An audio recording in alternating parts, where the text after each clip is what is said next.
Welcome, everyone. It is noon here in the Midwest, so we're going to go ahead and get started for today with Survive and Thrive in Uncertain Times.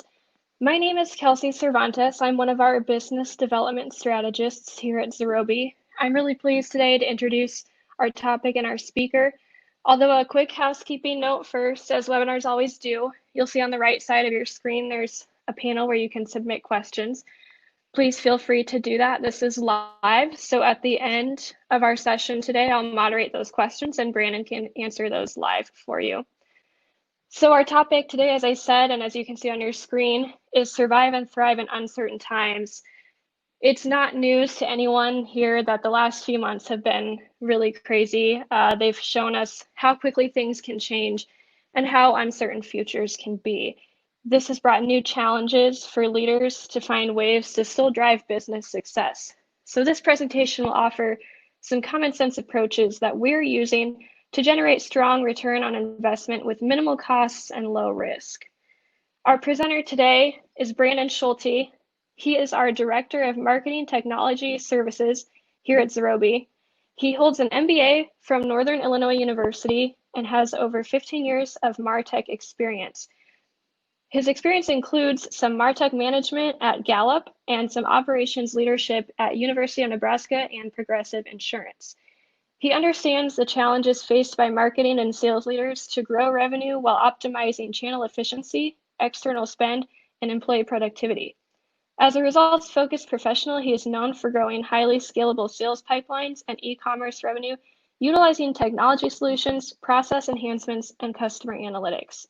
Thanks so much, Brandon, for hosting this webinar today. We're really in for a treat. Thanks, Kelsey. I really appreciate the opportunity to speak to the group today. We've all experienced the business and economic disruptions caused by COVID-19, not to mention the anxiety surrounding keeping our friends, family, and employees healthy during this pandemic. From a business standpoint, the reduced spending, and in some cases layoffs or furloughs, follows a similar playbook of what has happened in nearly every economic downturn, albeit on a scale rarely seen throughout history. As firms face softer demand, they seek to offset the revenue loss by reducing costs to maintain margins. However, just as in good economic times where projects can be pursued with somewhat dubious return projections, spending cuts and downturns can impact projects with high returns on investment, making a tough financial position even more untenable. A study by the Harvard Business Review analyzed the success of nearly 4,700 firms before, during, and after three major recessions from 1980 through 2008. It found that firms that cut costs faster or deeper than rivals were the least likely to be successful following a downturn. Firms that attempted to aggressively exploit the downturn didn't fare much better. Nearly 1 in 5 companies didn't survive the recession, and even those that did, 4 out of 5, or 80%, still had not returned to pre-recession sales and profitability growth rates 3 years following the downturn. Even companies that entered as a growth leader fared poorly, with 85% of them losing their market position by the end of the business cycle. The research found that those companies that best weathered the storm mixed targeted cost-cutting to survive today with strategic investments to grow tomorrow. So how does a marketing or technology leader best balance the present uncertainty with an eye towards the future? We propose a 3-pronged strategy to enable your organization to survive and thrive. Between COVID-19 the country, you might mistake this photo for a train coming at you and not the rising sun. Throw in murder hornets, 100-degree temperatures recorded in the Arctic Circle, extensive Australian wildfires, and a massive dust cloud from the Sahara Desert crossing the Atlantic.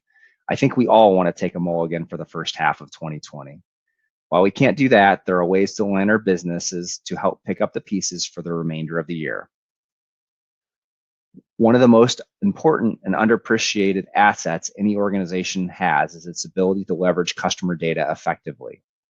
A 2020 report from the software as a service firm Blissfully found that the average firm employs 137 different applications as of last year.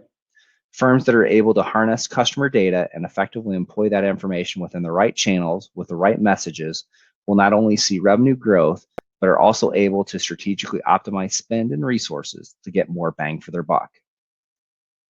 Second, invest in your ability to tie revenue to everything that you do. With numerous touch points across multiple channels, rarely, if ever, does a customer buy on their first interaction with your brand.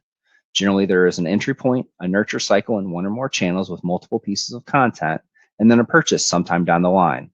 Determining how much credit each activity gets will help you optimize your spend to determine where to increase or decrease investments. Lastly, if you're like most organizations we work with, even before the pandemic, you were experiencing a great deal of change driven by digital transformation initiatives. By investing in customer-centric strategies that first understand what customers need and then present products and services that meet those needs in real time, companies can position themselves not only as a vendor of choice, but as an ally for customers. To start, let's dive into the 3 ways your company can effectively employ master data management strategies to drive better results tomorrow. The balance between systems owned by each unit and those shared between units is a critical success factor in every organization. I think we all agree that ownership equals accountability, so clearly defining roles and responsibilities is a must. This includes strategic decisions like purchasing new technology, connecting tools across systems, post-launch maintenance, and enhancements, as well as adapting the application to meet your needs as your business grows and changes. A few general questions can be used to define ownership. First, does this activity require configuration, which would be more on the non-technical side, or coding, where you need your technical team? Can we control permissions and roles using a centralized system like Active Directory? Do our systems have native integrations or solutions that can be installed within a platform? These all require minimal investments in resources and budget, yet can have an outsized impact on your ability to get the most out of your technology stack and staff. With different scopes and infrastructure, it is difficult for revenue generation and technology teams to fully understand and execute on each other's needs. This graphic shows what marketers need most from a technology stack. Investing in a team of production technologists with a technology leader within marketing, and utilizing technology services partner or internal staff allows your team to be able to address concerns needed and address the challenges while paying dividends for both your customers and your bottom line. If your company is like most, there are numerous databases where customer information is stored. Even at a small to mid-sized business, you might have a CRM system, an email system, a customer service platform, possibly an e-commerce system, and various tools for content promotion. And that's before you get into any of the internal systems or databases where customers fulfill or access your products. When it comes to data management, this siloed approach is detrimental to your business. Our recommendation is to invest in a centralized master customer data management infrastructure like a customer data platform or data lake. Bringing data together lets you utilize that same master customer record in campaigns to personalize the customer experience to amplify sales opportunities. Key goals of this initiative should be to first help standardize data across your systems. This means that if a customer address changes, then the master customer record gets updated, so your mailing campaign gets to the prospect and not returned to the sender. Next, reduce reliance on customizations. The more platforms that integrate natively or have standard data, the fewer custom development resources that are needed. Development resources generally cost more than marketing resources, and these scarce resources can be used on products that are critical to your competitive advantage. Next, reduced ongoing management expenses. Gartner found that bad data costs companies an average of $15 million per year. That adds up to nearly $3.1 trillion annually for US firms, according to IBM.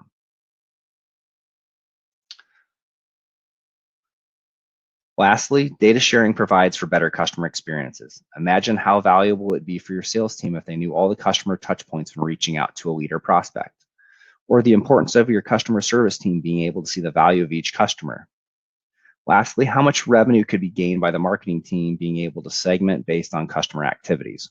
Or on the flip side, how much wasted ad spend could be avoided by better consumer targeting using data. As legendary management consultant Peter Drucker once said, "What gets measured gets improved." To me, that's what revenue performance management tries to accomplish. In fact, a recent survey by McKinsey found that only 20% of respondents say their organizations excel at decision making, and a majority say a significant percentage of the time spent on decision making is ineffective.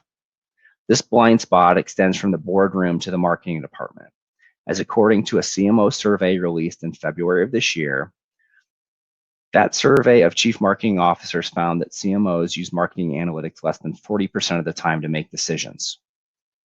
How are these results possible when there is more customer data available to leaders than ever before to help make decisions? For example, a chief marketing officer should have access to some, if not all, of the following data sources: web analytics, CRM, email marketing, social platforms, paid search, paid social, events, webinars, e-commerce, and even financial systems. Our hunch is this blind spot results from the inability of most companies to collect, aggregate, standardize, and attribute their customer data pipelines, which leads to guessing what works instead of knowing what works. The more that you can invest in the systems, people, and processes to use data to drive decisions, the greater your chance for success. According to a study by CSO Insights, only 42% of respondents said that their company had an agreed upon definition of a lead. Given this confusion about what qualifies as a lead to be sales ready, it's not surprising to find frustration around the topic of lead quality, especially in talking to your sales team. Leadership must collaboratively identify the criteria that constitute a marketing qualified lead and when to assign it to sales. Marketing should then continue to nurture prospects that don't meet this criteria with the goal of moving them through the funnel to become sales ready leads. To begin this process, start by determining the profile and engagement metrics to understand what types of prospects your sales team wants to see. You should also employ data analytics to see how the perception of your sales teams match actual lead and opportunity data. Second, success metrics need to be aligned between sales and marketing. This means sharing key financial targets and objectives, like the number of marketing qualified leads created, the percentage of leads that qualify into an opportunity, the amount of pipeline generated, the close won rate, and ultimately the top line revenue number.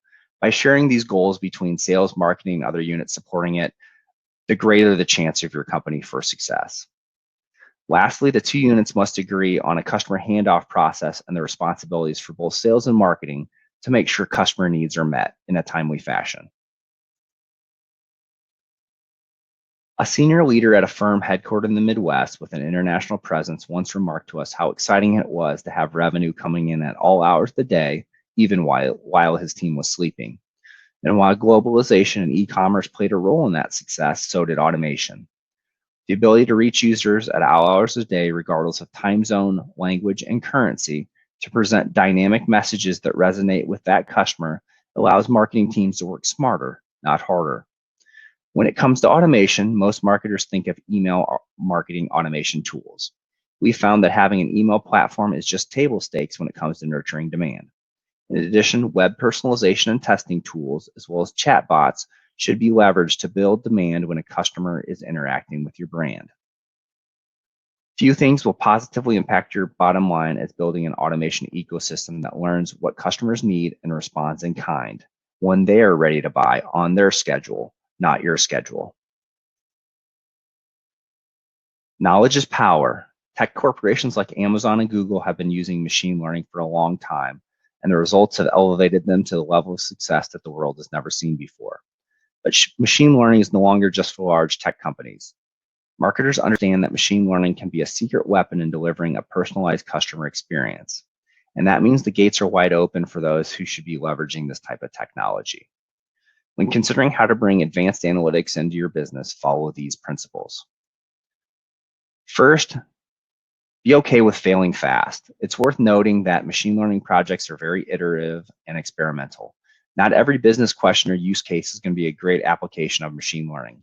Being able to recognize that in an appropriate amount of time will give you more time and resources to dedicate to the golden nuggets that you are able to uncover. Next, be sure to start with a strong pilot project. One of the biggest challenges with adopting machine learning and advanced analytics as part of your strategy is that it requires a culture shift as well. This is why it's important to have a strong pilot project. There should be tangible impact, and the pilot should relate to as many departments throughout your company as possible. It should excite people about the possibilities of machine learning. Next, consider finding a trusted consulting partner. Working with a machine learning and data science consulting company can give you a taste of the benefits of data science and machine learning for your company without having to make the full commitment of hiring a data scientist. The sexiest job of the 21st century, according to the Harvard Business Review, means that people with these skills are in demand and can be a costly hire. This is especially true for companies that haven't fleshed out an analytics strategy. Leaning on a trusted consulting partner for your initial project allows you to take a phased approach and learn from vetted experts before making long-term financial and strategic commitments. Now let's turn to some of the initiatives that you can embark on now to better understand your customers to drive value within your organization. Most people think of privacy legislation when they envision laws like GDPR in the European Union, CASL in Canada, and now CCPA for California consumers. At a basic level, these laws require companies to gain consent from customers to transmit, store, and utilize customer data for revenue generation purposes. Many also require organizations to be able to purge data from customers on the request. Failure to comply could lead to substantial financial penalties. The ability to track consent, preferences, and opt-in status are not only crucial from a compliance standpoint, it also pays dividends from a customer experience perspective. Here's why. If you know what your customers want and can send them personally relevant messages, it builds trust with your brand. Infosys found that 78% of customers are more likely to buy from retailers with targeted ads. Furthermore, if you understand the interests of your customers and how frequently they want information, you can better target your communications and reduce disengagement. To track consent, we suggest using a consent manager that opts users into having their data collected and stored via a web experience, as shown on this picture.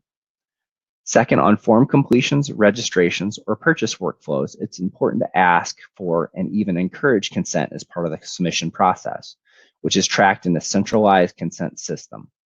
Lastly, if someone wishes to opt out or unsubscribe, it's important to provide users an effective workflow to not only remove themselves from that list, but to hopefully maintain their subscription to other relevant products through a preference center. After its employees, arguably the most valuable asset any company has is its customer data. So why do so many companies struggle to take advantage of customer data? As we already discussed, it most likely stems from siloed data within an organization. Sales might own the CRM system, marketing owns the ad systems, IT owns the e-commerce system, and the customer service team owns the service tool. We believe the best ways to harness your first-party data is by using a robust customer data platform. We are a Telium certified partner, but there are other good tools on the market as well. These tools capture both client-side and server-side data on customer activities that are stitched together to form a customer profile. From there, you can build out segments that can be activated dynamically in campaigns, as well as provide a dashboard to view key units can interact with those customers, namely your marketing team, your sales team, and your finance teams. Here are a few of the business challenges that can be solved with the CDP. Any fisherman would tell you there's nothing more frustrating than getting a fish to bite on your hook only to lose the catch while reeling the fish in. Companies spend so much time, energy, and money to attract customers to their products and services, yet many industry reports peg e-commerce conversion rates in the low single digits, and landing page conversion rates are about the same. One of the benefits of a CDP is that it helps reduce your attrition rate by recognizing who is interested but didn't make the purchase. Companies waste significant dollars in marketing resources because data isn't unified and/or can't be shared between systems.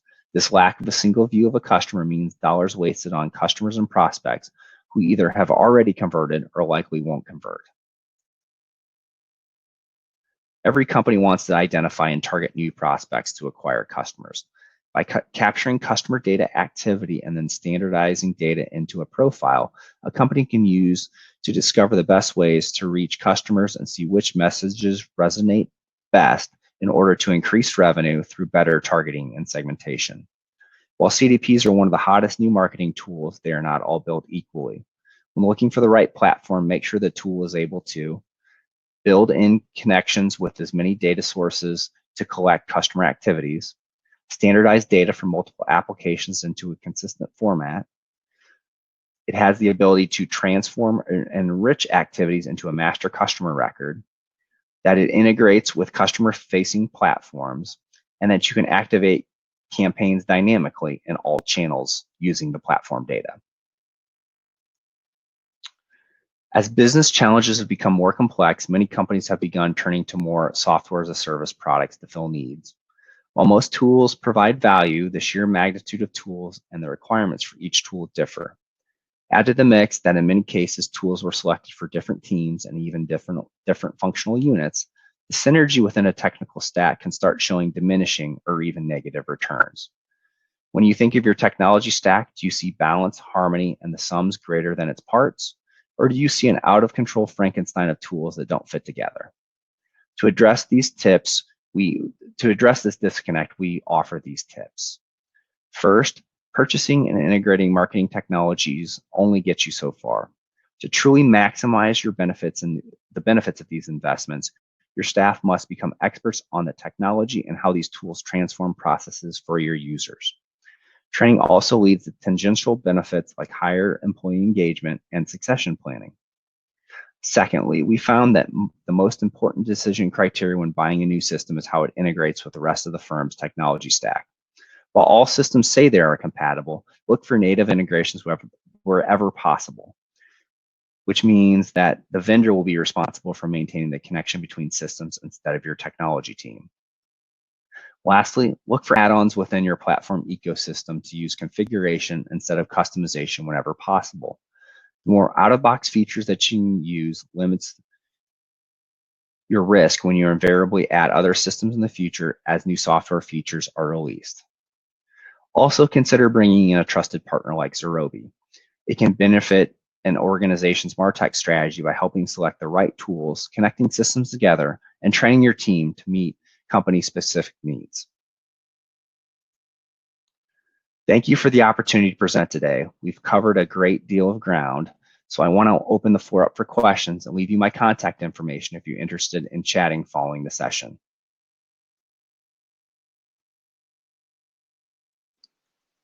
Awesome. Thank you, Brandon. It's so great to hear ideas of how we can use things that we have or things that are at our fingertips, low cost, low risk, to improve what we're doing. We had a few questions come through, so I'll read those off to you.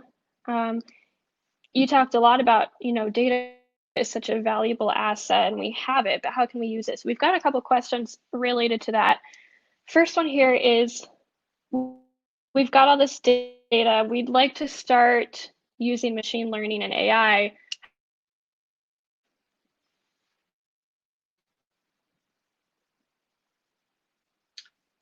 I think I got most of that question, Kelsey. I think it cut out for a little bit there, but I think what they're looking to is how do you put data together with machine learning and AI? So I think the biggest thing to understand when it comes to being able to do that is understanding where all your data sources are and how to bring them together. So whether that's using a data lake concept or a CDP, being able to understand those key systems that provide value to your organization, bring those together, creating that the unique customer record. And then from there, that all those activities can be leveraged by a data scientist to be able to really pull out what adds value. So if you think of a lot of different sales cycles, there may be 40, 50, or hundreds of different touch points before a customer actually buys, especially in a B2B model.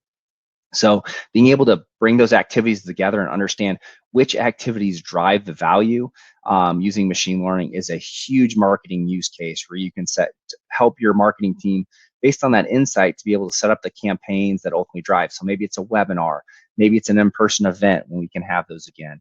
Maybe it's a certain piece of collateral. Maybe it's a certain follow-up from a salesperson off the call. But being able to understand what drive the organization forward and drive those conversations forward, and being able to create campaigns that effectively drive people through that process or customers through those journeys, the better off you're going to be. And machine learning just allows your team to be able to learn that and be able to ultimately reach your goals faster by implementing AI in order to do so.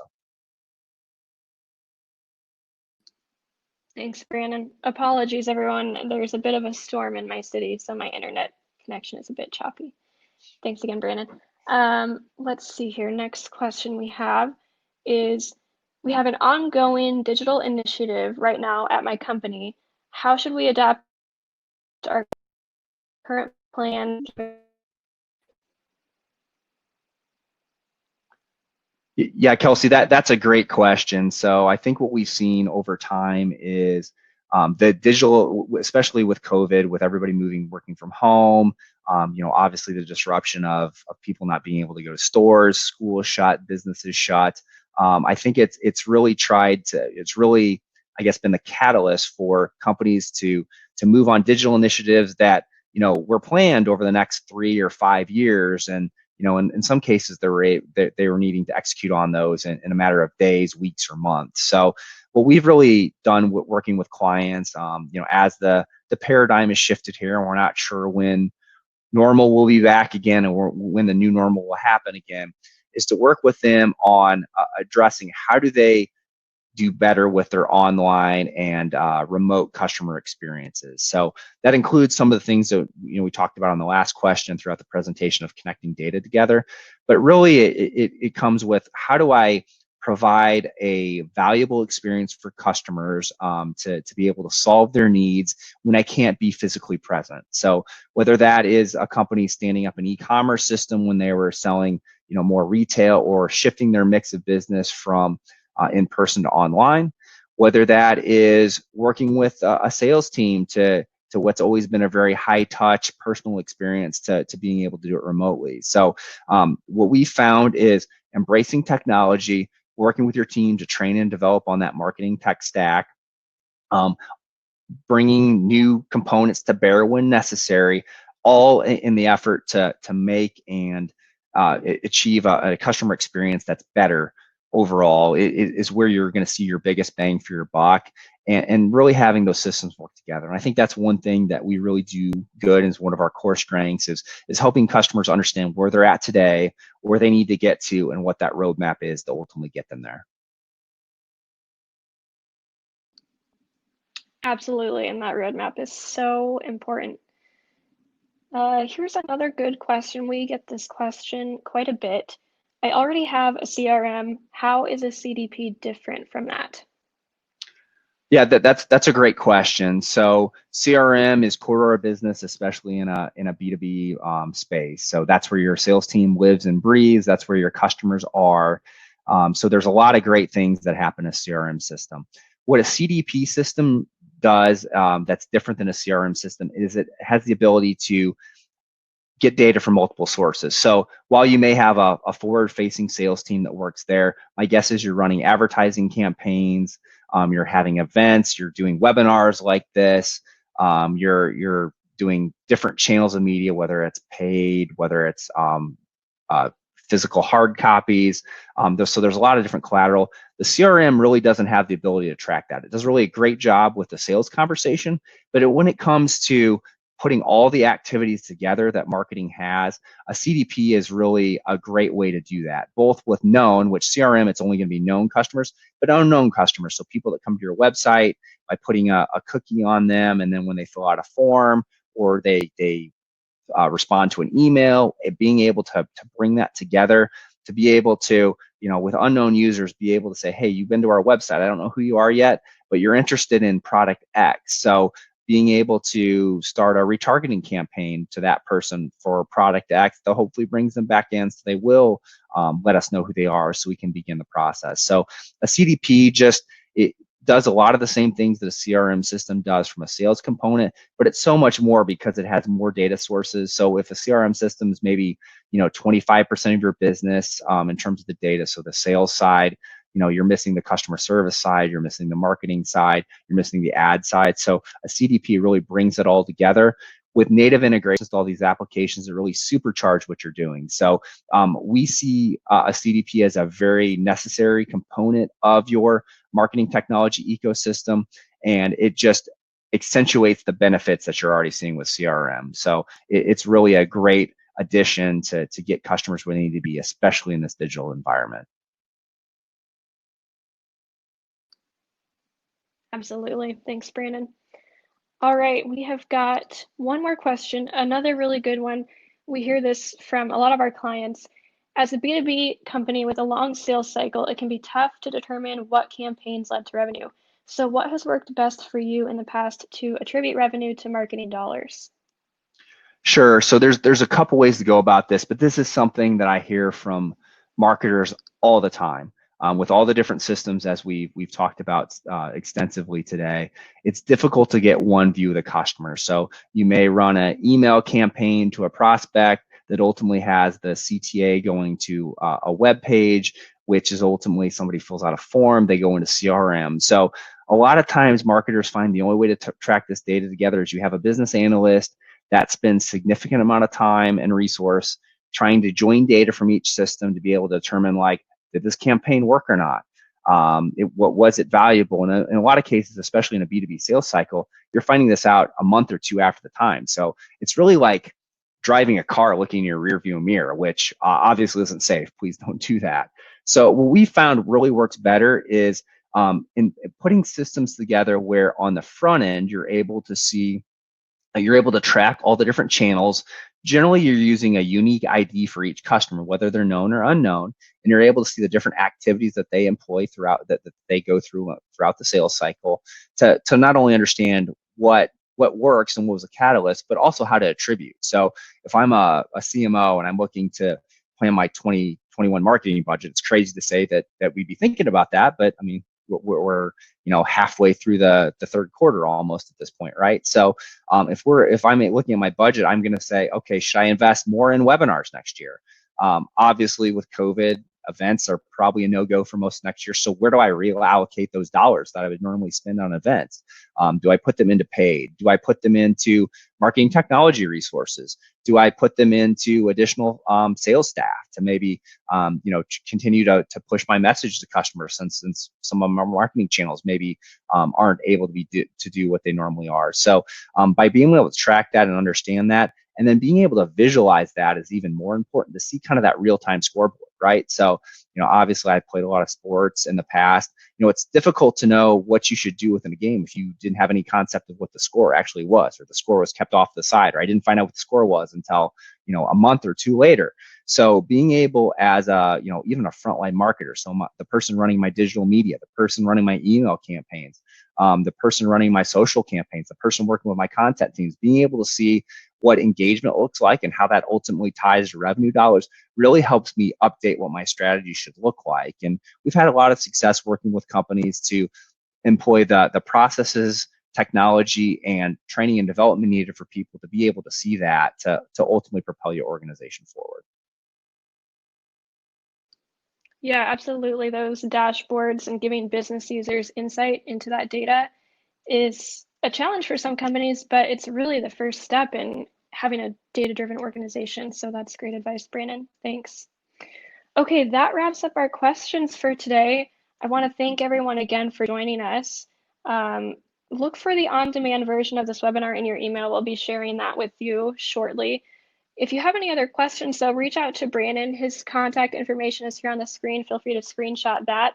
Otherwise, check us out at zerobi.com. We've got a couple other webinars, quite a few blogs, some really good resources for you to kind of dive in and see what you can do to support your business. So again, thanks so much for joining us. We hope to see you again at another webinar in the future soon. Have a great day.